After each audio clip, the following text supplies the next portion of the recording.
Rachel Greenwood, Hello. FSDP, welcome to today. Excellent. You. So you're a trustee? I am.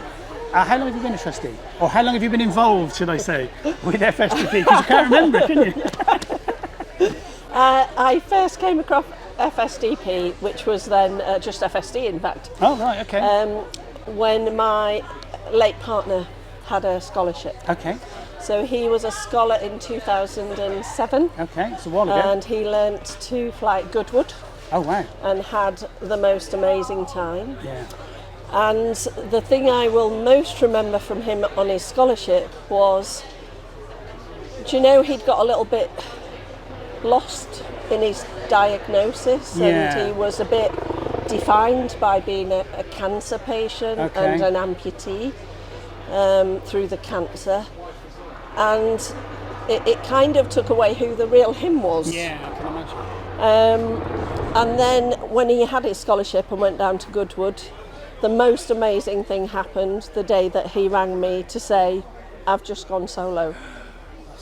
It's an awesome feeling. And do you know, I wasn't there, but I was at work, in fact, and he'd never rung me at work before, ever, except to tell me really bad medical results. Yeah.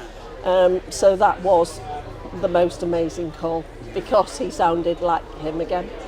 And that's got to be the reason. I was going to ask you why you're involved, but I think it's a given, really. Yeah. And what a fantastic charity it is. It is. The opportunities it gives, talking to some of the scholars today, it's just amazing, the freedom it gives to them, and opens avenues that they wouldn't have if they didn't have access to this. Absolutely. So he died a year later, in fact, which wasn't expected, but unfortunately his cancer had spread. And initially I did a bit of fundraising to try and repay some of what they'd given back to his life, and what they'd given back to all of us is in giving him the real him back to us. And I came here to present a cheque, I think probably in 2009, and then they asked if I'd like to be on the medical board, because the medical team, because my background's a physio. Oh wow, okay. So I jumped at that chance to come to Cranwell, because I hadn't seen what had happened for him to be selected. Yeah. What I'd see was him come back from Cranwell very different. Yeah.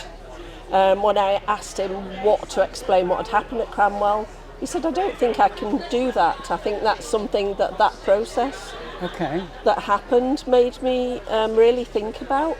Okay. So I really only understood that by then going and meeting other people.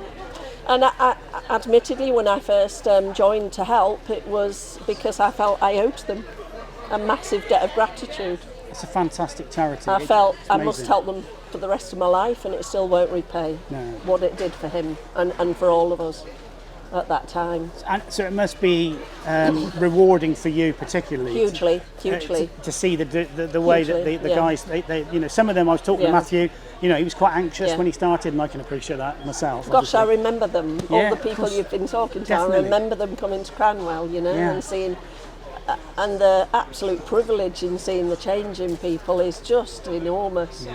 And now I no longer do it just in his memory, I do it because you want him. Yeah, and because you invest in these people. Yeah, definitely. And they repay you that investment by coming back and telling us the changes that it's made, you know? It's really impressive, and it's great, and it wouldn't be here without people like yourself. So, you know, they're in debt to you as well, really, for what you put into this. So brilliant. Yeah. That's fantastic. It's not a totally altruistic gesture to help this charity. No, you get back from it from all these people here. Yeah, and there's so a theme. Much more than you put in, actually. That, you know, I'm picking that up from everybody. You know, talking to John, talking to Helen, everybody that's involved. They just love what they do. It's great. Yeah. That's fantastic talking to you, Rachel. Thank you so much. Thank you. And we're going to be here all day, so we'll catch up with you later. Thank you.